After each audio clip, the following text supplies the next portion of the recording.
Gold, trusted gold buyers. మీరు తాకట్టు పెట్టిన బంగారాన్ని విడిపించి ఈ రోజు ఉన్న మార్కెట్ ధరకు కొనబడను.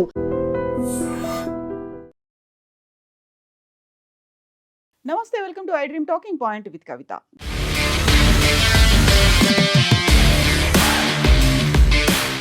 దేశమంతా ఆసక్తిగా ఎదురు చూస్తున్నటువంటి 5 రాష్ట్రాల ఎగ్జిట్ పోల్ సర్వేలు వెల్లడయ్యాయి. ఆసక్తికరంగా మారింది. అందులో కూడా అతి కీలకమైనటువంటి కేరళ, అస్సాం, పుదుచ్చేరి, తమిళనాడు అండ్ వెస్ట్ బెంగాల్కి సంబంధించి ఎగ్జిట్ పోల్ సర్వేలు వస్తున్నాయి. మే 4న ఎగ్జాక్ట్ పోల్ సర్వే అనేది, పబ్లిక్ పల్స్ ఎలా ఉంది అనేది తేలబోతోంది. But for now SAS group, IITians group Hyderabad వాళ్ళు చేసినటువంటి ఎగ్జిట్ పోల్ సర్వేని చూద్దాము. అందులోనూ ఫస్ట్ కేరళ అసెంబ్లీ ఎలక్షన్కి సంబంధించి మ్యాజిక్ ఫిగర్ అనేది 71గా ఉంది. అయితే ఇప్పటిదాకా ఉన్నటువంటి గవర్నమెంట్, పినరాయి విజయన్ గవర్నమెంట్ ఎల్డీఎఫ్కి 39.5% మాత్రమే వచ్చింది. అంటే ఈసారి అది గవర్నమెంట్ను పోగొట్టుకుంటోంది అనేది సాస్ చేసినటువంటి సర్వే. యూడీఎఫ్కి 41.5% ఉంది, ఎల్డీఎఫ్కి 39.5% ఉంది, బీజేపీకి 15%, అదర్స్కి 4% ఉంది. ఇక projection of assembly constituencies, UDF 76 నుంచి 81 స్థానాలు ఉంటే ఎల్డీఎఫ్కి 61 నుంచి 66 స్థానాలు ఉన్నాయి. బీజేపీకి 3 నుంచి 4, అదర్స్ 1 స్థానంలో గెలుస్తారు అనేటువంటిది సాస్ గ్రూప్ చెప్పింది. అందులోనూ అస్సాం అసెంబ్లీ ఎలక్షన్స్లో మ్యాజిక్ ఫిగర్, ఇప్పుడు అస్సాంకి సంబంధించి చూస్తే అస్సాం అసెంబ్లీ ఎలక్షన్స్లో మ్యాజిక్ ఫిగర్ ఈస్ 64. టోటల్గా ఉన్నటువంటి స్థానాలు 126. అందులో ఐఎన్సి కాంగ్రెస్కి 42% ఉంది, ఎన్డీఏకి 46% ఉంది, అదర్స్ 12% ఉంది. అంటే ఇక్కడ ఉన్నటువంటి ఎన్డీఏ మళ్ళీ తన ప్రభుత్వాన్ని నిలబెట్టుకోబోతోంది. హిమంత బిశ్వ శర్మకి సంబంధించినటువంటి గవర్నమెంట్ అస్సాంలో మళ్ళీ ఫామ్ అవబోతోంది అన్నట్టుగా సాస్ సర్వే చెప్తోంది. ఇప్పుడు మనం పర్సంటేజ్ చూసిన తర్వాత అసెంబ్లీ స్థానాలకి సంబంధించి చూస్తే ఇండియన్ నేషనల్ కాంగ్రెస్కి అస్సాంలో 40 నుంచి 46 స్థానాలు వస్తున్నాయి, ఎన్డీఏకి 84 నుంచి 90 స్థానాలు ఉంటే అదర్స్ 2 నుంచి 3 స్థానాలు ఉన్నట్టుగా సాస్ సర్వే చెప్తోంది. ఇక కీలకమైనటువంటి తమిళనాడు అసెంబ్లీ ఎలక్షన్కి సంబంధించి చూస్తే 234 సెగ్మెంట్స్ ఉన్నాయి. అందులో మ్యాజిక్ ఫిగర్ 118 ఉంది. అయితే ఓట్ షేర్ అనేది ఎలా ఉంది? డిఎంకే ప్లస్ అనేది 40 నుంచి 41% ఉంది, ఏఐడిఎంకేకు 37 నుంచి 38% ఉంది, టీవీకే విజయ్ స్థాపించినటువంటి టీవీకే పార్టీకి 15 నుంచి 16% ఉంది, ఎన్టీకే 5 నుంచి 6% ఉంది, అదర్స్ 3 నుంచి 4% ఓట్ షేర్ వచ్చినట్టుగా సాస్ ఎగ్జిట్ పోల్ సర్వే చెప్తోంది. ఇక అసెంబ్లీ కాన్స్టిట్యుయెన్సీస్ తమిళనాడులో ఎలా ఉండబోతున్నాయి అంటే డిఎంకే ప్లస్కి 134 నుంచి 141 ఉన్నాయి, ఏఐడిఎంకేకు 84 నుంచి 90 ఉన్నాయి, టీవీకేకు 4 నుంచి 8 సీట్లు రాబోతున్నాయి, ఎన్టీకేకి 0 నుంచి 1, అదర్స్కి 0 అనేది. సో టీవీకే విజయ్ ఒక కింగ్ మేకర్ అవుతారా అనేటువంటి అంచనాలు, ఆ తర్వాత ఆయన ప్రచార సమయంలో వచ్చినటువంటి భారీ బల ప్రదర్శన, ఇవన్నీ ఓట్లుగా టర్న్అవుట్ అవుతున్నాయా లేదా అనేదానికి కాలేదు అనేదే సాస్ సర్వే అయితే చెప్తోంది. ఇక అతి కీలకంగా అందరి దృష్టి కనిపించింది వెస్ట్ బెంగాల్కి సంబంధించి. అక్కడ మమతా బెనర్జీ వర్సెస్ ప్రధానమంత్రి నరేంద్ర మోదీ అన్నట్టుగానే క్యాంపెయినింగ్ కూడా జరిగింది. కేంద్రం అంతా అక్కడ ఫోకస్ పెట్టినటువంటి పరిస్థితి. అక్కడ టీఎంసీ, తృణమూల్ కాంగ్రెస్ పార్టీ, మమతా బెనర్జీకి చెందినటువంటి పార్టీయే ఈసారి మళ్ళీ అక్కడే ప్రభుత్వం ఫామ్ చేయబోతోంది అన్నట్టుగా సాస్ సర్వే చెప్తోంది. టీఎంసీకి 46%, బీజేపీకి 42%, కాంగ్రెస్కి 3.75%, సిపిఎంకి 3%, అదర్స్ 5.25% ఉన్నారు.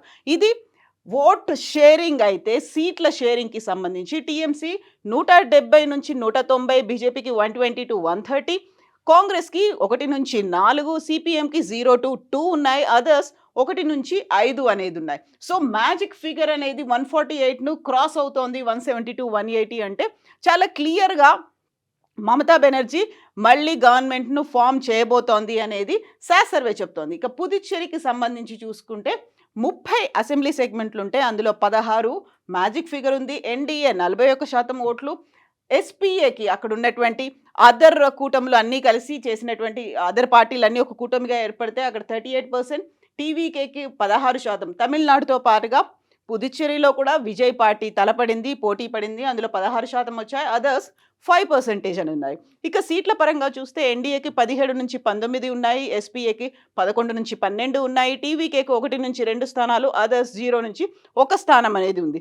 దీనికి సంబంధించి క్లియర్గా ఎగ్జిట్ పోల్స్ అనేది ప్రొజెక్టెడ్ ఓట్ షేర్కి సంబంధించి ఎలా ఉన్నాయి ఏంటి అనే దానికి కంప్లీట్గా ఎవరెవరు ఎందుకు ఎటువైపు వెళ్ళారు అనేది క్లియర్ పిక్చర్స్ అనేది సాస్ అయితే ఇస్తోంది. క్లియర్గా ఉన్నటువంటి ఫ్యాక్టర్స్ ఏమున్నాయి, కీలకంగా ఏమున్నాయి అంటే కేరళలో అన్ఎంప్లాయ్మెంట్ అనేది కనిపించింది, కరప్షన్ ఛార్జెస్ ఉన్నాయి, infighting and factionalism among Congress leaders ఉంది, క్రిస్టియన్ అండ్ ముస్లిం ఓటింగ్ అనేది ఉంది, anti incumbency on the present government, అక్కడ ప్రభుత్వ వ్యతిరేకత అనేది కేరళలో కనిపిస్తోంది. శబరిమల గోల్డ్ థెఫ్ట్, శబరిమల బంగారం వివాదం, అది చోరీ జరిగింది, ఆ దొంగతనానికి సంబంధించి అది పినరాయి విజయన్ సర్కార్ మీదే ఎఫెక్ట్ చూపించింది. Communal polarization, BJP vote share పెరగడం అనేది అక్కడ కేరళలో కనిపించింది. ఇక ఎగ్జిట్ పోల్స్ అస్సాంకి సంబంధించి కీలకమైనటువంటి కీ ఫ్యాక్టర్స్ ఏమున్నాయి, ఇల్లీగల్ ఇమ్మిగ్రేషన్ అనేది కనిపించింది, అన్ఎంప్లాయ్మెంట్ ఎన్డీఏ బీజేపీ హయాంలో ఉన్నటువంటి అన్ఎంప్లాయ్మెంట్ కూడా ఉంది, corruption, floods and rehabilitations, infighting among Congress లీడర్ల మధ్య ఉన్నటువంటి ఫైటింగ్, డీలిమిటేషన్ అనేది, DBT for women students and for tea garden workers by the present government, అక్కడ ఇచ్చినటువంటి తాయిలాలు కావచ్చు, లేకపోతే అక్కడ ఎదురు చూసినటువంటి మహిళలు అవి మాకు వస్తాయా రాదా అని ఎదురు చూసినటువంటి మహిళలతో పాటుగా no charismatic leader in Congress to fight against the present CM, అక్కడ హిమంత బిశ్వ శర్మ సర్కార్కి వ్యతిరేకంగా కాంగ్రెస్ తరఫున ఒక ప్రామినెంట్ లీడర్, ఒక సీఎం క్యాండిడేట్ని ప్రొజెక్ట్ చేసుకోలేకపోయింది అస్సాంలో ఉన్నటువంటి Congress.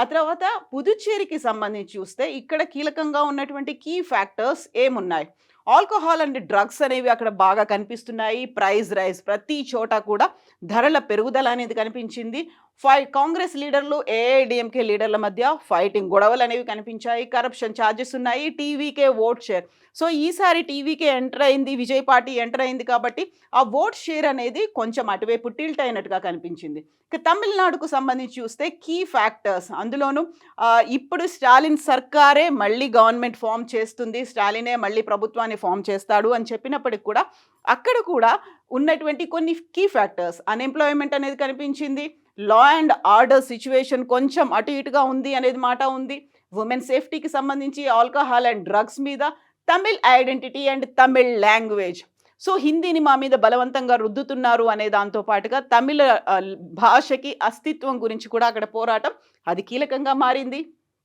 Corruption charges against MLAs, ministers, local leaders, so అక్కడ ఉన్నటువంటి మంత్రులు, ఎమ్మెల్యేలు, లోకల్ లీడర్స్ మీద అవినీతి ఆరోపణలు కూడా ఉన్నాయి, DMK wider alliance with strong DMK cadre, అక్కడ ఉన్నటువంటి డిఎంకేలో సో అలయన్స్లు ఇవన్నీ పెట్టుకునేసరికి అక్కడ ఉన్నటువంటి కొంచెం అసంతృప్తులు కావచ్చు, లేకపోతే అది ఒక రకంగా బలం బలహీనతగా కూడా మారడం, weakness of AIADMK and alliance with BJP, so బీజేపీతో పొత్తు పెట్టుకోవడం అనేది ఏఐడిఎంకేకు కొంచెం బలహీనంగా మారింది అనేది. టీవీకే పార్టీ విజయ్ కొంతలో కొంత అయినా మార్పు తీసుకొస్తారు అని భావించారు, విజయ్ ఓట్ల షేరు, సీట్లు కూడా వస్తాయి అనేటువంటి భావన, సో అది కూడా ఒక కీ ఫ్యాక్టర్ అయింది. After Jayalalithaa conflict among AIADMK leaders is clearly visible, it damages AIADMK up to certain extent, Jayalalithaa వెళ్ళిపోయిన తర్వాత ఏఐడిఎంకేకు అంత ప్రామినెంట్ పర్సనాలిటీ ఫిగర్ కనిపించకపోవడం, ఆ తర్వాత ఏఐడిఎంకేలో కూడా ఒక స్ప్లిట్ రావడం అనేది ఇంపాక్ట్ చూపించింది. ఇక వెస్ట్ బెంగాల్కి సంబంధించి చూస్తే కీలకంగా మారినటువంటి కీ పాయింట్స్ ఏంటి, కీ ఫ్యాక్టర్స్ ఏమున్నాయి, ఏవి క్రూషియల్ రోల్ ప్లే చేశాయి, బెంగాల్ ప్రైడ్, బెంగాల్ ఐడెంటిటీ, అక్కడ బెంగాల్ అస్తిత్వం గురించి మమతా బెనర్జీ ప్రతి బహిరంగ సభలో మాట్లాడారు, ప్రచారంలో కూడా బెంగాల్ అస్తిత్వం గురించే తను ఎక్కువగా ప్రొజెక్ట్ చేసినటువంటి పరిస్థితి. No charismatic face against Mamata Banerjee as CM in NDA BJP, Mamata బెనర్జీకి ఆపోజిట్గా మా తరఫున ఎవరు ఎన్డీఏ సీఎం అభ్యర్థి ఉంటారు అనేటువంటి ప్రకటన చేయలేదు. అంటే ఇక్కడ మమతా బెనర్జీ అయితే ఉన్నారు, బీజేపీ వైపు ఎవరున్నారు అన్నప్పుడు బీజేపీ దానికి ఆన్సర్ చేయలేకపోయింది, ఎందుకంటే ఫలితాలు వచ్చిన తర్వాత మాత్రమే మేము అనౌన్స్ చేస్తాము, అదే ఇప్పటిదాకా అన్ని రాష్ట్రాల్లో ఒక ట్రెండ్ లాగా ఫాలో అయినటువంటి బీజేపీ, బట్ అది ఇక్కడ వెస్ట్ బెంగాల్లో మైనస్ అయింది, ఒక కీ ఫ్యాక్టర్గా ఉంది అనేది. స్పెషల్ ఇంటెన్సివ్ రివిజన్ పేరుతో అక్కడ ఓటర్లని తొలగించడం అనేది, ఆల్మోస్ట్ 1 కోటికి వరకు ఓటర్లను తొలగింపు అనేది అది ఒక రకంగా ప్లస్ అయింది, మైనస్ కూడా అయింది, మమతా బెనర్జీ తీవ్రంగా వ్యతిరేకించింది. ఆ తర్వాత అక్కడ జరిగినటువంటి law and order, RK medical college స్టూడెంట్స్తో పాటుగా అక్కడ జరిగినటువంటి మత ఘర్షణలు వాటన్నిటిలో కూడా అది కీ రోల్ అనేది ప్లే చేయబోతోంది. Welfare schemes taken by West Bengal government, అక్కడ సంక్షేమ కార్యక్రమాలు కీ రోలు, లబ్ధిదారులు వాళ్ళు ఎటువైపు ఉన్నారు, లబ్ధి జరిగింది కాబట్టి మమతా బెనర్జీ వైపు ఉంటాము అనేటువంటి మాటలు. అన్ఎంప్లాయ్మెంట్ అనేది కనిపించింది, ప్రతి చోట ప్రైస్ రైజ్, అధిక ధరలు పెరుగుదల కనిపించింది, కరప్షన్ ఛార్జెస్ అనేవి ఉన్నాయి, అక్కడ కూడా అవినీతి ఆరోపణలు అనేవి కనిపించాయి.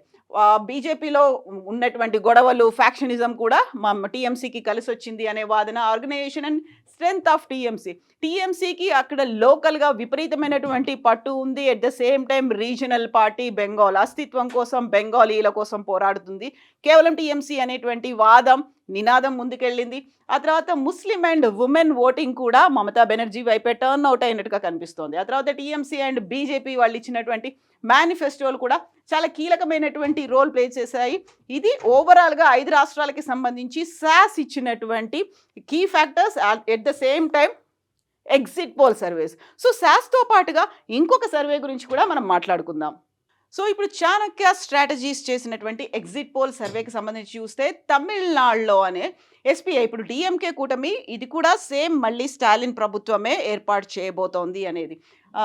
డిఎంకే ఎస్పీఏ కూటమి అనేది 145 నుంచి 166, 160, ఏఐడిఎంకే 50 నుంచి 65, టీవీకే పార్టీ, విజయ్ పార్టీ ఇక్కడ కొంచెం ఎక్కువ స్థానాల్ని ఇస్తోంది, 13 నుంచి 18, అదర్స్ 5 నుంచి 8, టోటల్గా 234 సీట్లకి సంబంధించి ఇది కనిపిస్తోంది. ఇక ఓట్ షేర్ అనేది చూస్తే డిఎంకే 42 నుంచి 46%, ఏఐడిఎంకే 36 నుంచి 40%, టీవీకే 12 నుంచి 16%, అదర్స్ 4 నుంచి 6%గా ఇక్కడ కనిపిస్తోంది. నెక్స్ట్ వెస్ట్ బెంగాల్కి సంబంధించి చూస్తే కీలకంగా 294 స్థానాలకి సంబంధించి బీజేపీ 150 నుంచి 160, ఏఐటీసీ 130 నుంచి 140, ఇండియన్ నేషనల్ కాంగ్రెస్ 2 నుంచి 4, అదర్స్ 4 నుంచి 6. సో ఇంతకుముందు మనం చూసింది టీఎంసీకే ప్రభుత్వం ఏర్పాటు చేస్తుంది అని, బట్ ఇక్కడ చూస్తే బీజేపీ ప్రభుత్వం ఏర్పాటు చేస్తుంది. సో ఎగ్జిట్ పోల్స్ అనేవి ఎగ్జాక్ట్ పోల్స్ కావచ్చేమో, అవుతాయో లేదో భిన్నమైనటువంటి అభిప్రాయాలు అనేది వ్యక్తం అవుతున్నాయి. కాబట్టి ఇంతకుముందు మనం చూసినప్పుడు సాస్ చేసినటువంటి సర్వే మళ్ళీ మమతా బెనర్జీయే ప్రభుత్వాన్ని ఫామ్ చేస్తుందని, బట్ చాణక్య స్ట్రాటజీస్ మాత్రం బీజేపీ గవర్నమెంట్ని ఫామ్ చేస్తుంది అనేది చెప్తోంది. అందులోనూ ప్రధానంగా బీజేపీ ఓట్ షేర్ అనేది 43 నుంచి 45% ఉంది. ఏఐటీసీ తృణమూల్ కాంగ్రెస్ పార్టీ అక్కడ ఉన్నటువంటి కూటమి 40 నుంచి 43%, అంటే ఇక్కడ 43 అనేది మినిమం ఉంది, ఇక్కడ తృణమూల్ కాంగ్రెస్కి 43 మ్యాక్సిమం అనేది ఉంది. ప్లస్ ఆర్ మైనస్ 1 or 2 అనేది ఉండొచ్చు అక్కడ. కాంగ్రెస్కి 3 నుంచి 6%, అదర్స్కి 8 నుంచి 10% అనేది కనిపిస్తోంది. ఇక నెక్స్ట్ కేరళకి సంబంధించి చూస్తే ఇప్పుడున్నటువంటి ఎల్డీఎఫ్ పినరాయి విజయన్ కంటే కూడా యూడీఎఫ్ వైపే మొగ్గు చూపినట్టుగా కనిపిస్తోంది.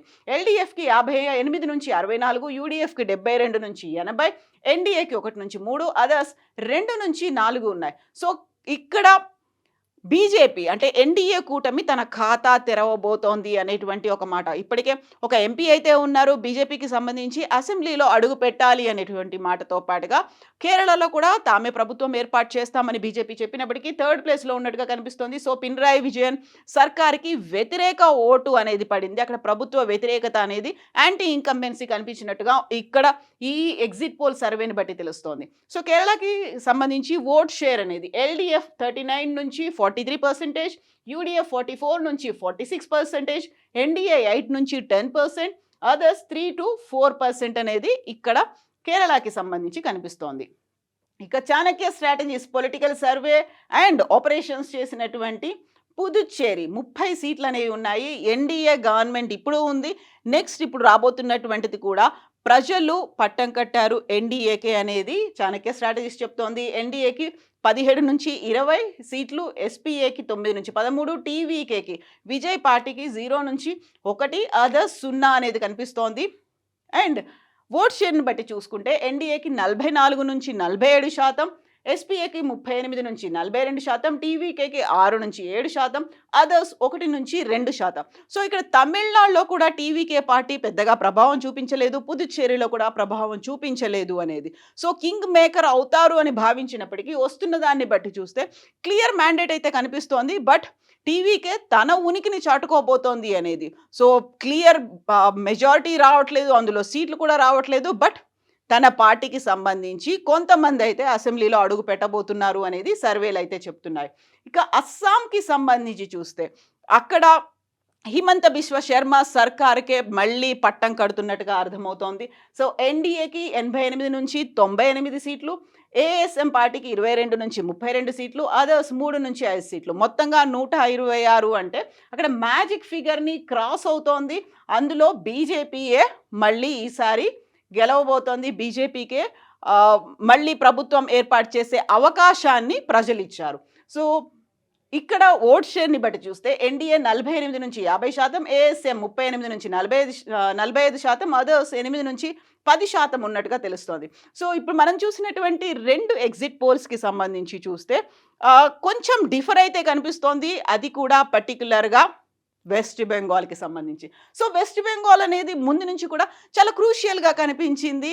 ఇంతకుముందు చెప్పినట్టుగా అది అక్కడ ఉన్నటువంటి CM Mamata Banerjee versus PM ప్రధానమంత్రి నరేంద్ర మోదీ మధ్యలో జరిగినట్టుగా ఉంది. అక్కడ స్పెషల్ ఇంటెన్సివ్ రివిజన్ గురించి చాలా బహిరంగంగా విమర్శలు, ఆరోపణలు వచ్చాయి. బార్డర్ సెక్యూరిటీ ఫోర్సెస్ సంబంధించి విపరీతమైనటువంటి ఆరోపణలు, తీవ్రమైనటువంటి వ్యాఖ్యలు కూడా మమతా బెనర్జీ చేశారు.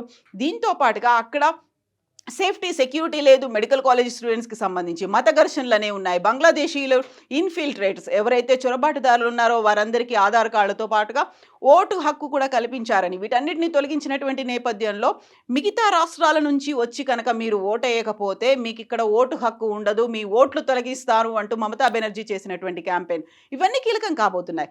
ఎట్ ద సేమ్ టైం కరెక్ట్గా తమిళనాడు, వెస్ట్ బెంగాల్ ఎలక్షన్స్కి ముందే జరిగినటువంటి ఇంకొక అతిపెద్ద పరిణామం, ఒక పొలిటికల్ డెవలప్మెంట్, ఉమెన్ రిజర్వేషన్ బిల్లుతో పాటుగా నియోజకవర్గాల పునర్విభజనకి సంబంధించి పార్లమెంట్లో అక్కడ జరిగినటువంటి చర్చ, రచ్చ కూడా ఇంపాక్ట్ చూపించింది. కేవలం మమతా బెనర్జీ అక్కడ మహిళా సీఎం ఉన్నారు కాబట్టి మహిళలందరూ మమతా బెనర్జీకి ఓటేస్తారని భావించారు.